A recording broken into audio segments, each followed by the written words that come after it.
And we're back at the local amusement park, Ikea.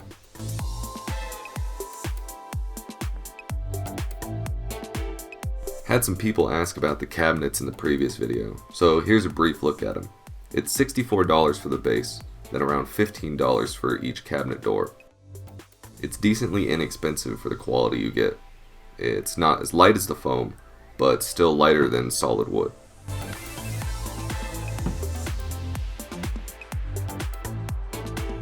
We're here for carpet though, and that's at the end of the line.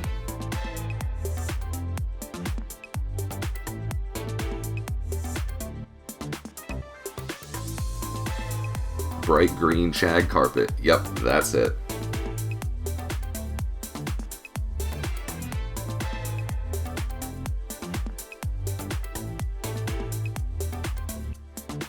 It's $40 or $60 depending on the size you want. I think I had the smaller version in my apartment, which is what I'm repurposing for the van. And don't forget to stop by the IKEA food court to get your gingerbread house kit. What I don't want is for the carpet to go all the way under the bed. That's where I'm going to store things, and carpet makes it more difficult. We also don't want the batteries and electronics to sit on the carpet for heat reasons.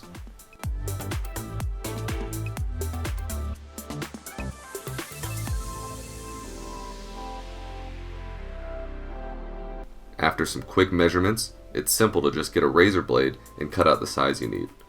Now you could just put it in as one big piece, and that might be easier, but I wanted smaller pieces so if I spilled something, I could just take out one piece and clean it. This is also going to help prevent mold too. Most carpets in homes will never even be cleaned under.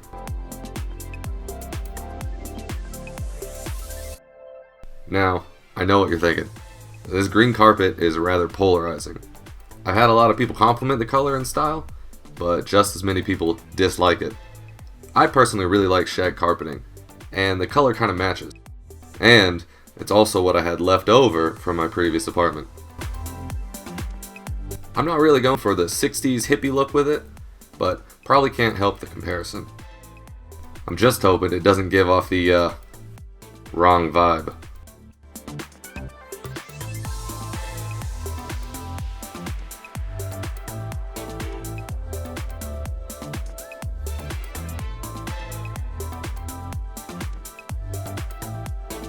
You can see I cut a little area for the door to go over.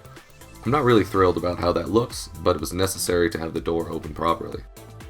Installation is pretty simple. I just screwed 1/2-inch screws every 10 inches or so. A few places were taped down with Gorilla Tape.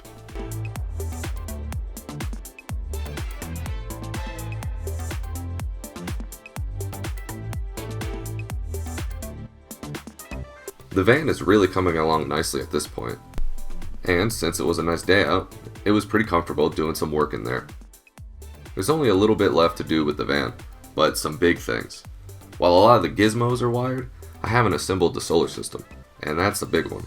Two of the most expensive things are the solar AGM batteries and the 12-volt fridge. The solar setup might be a couple different videos, but we'll see.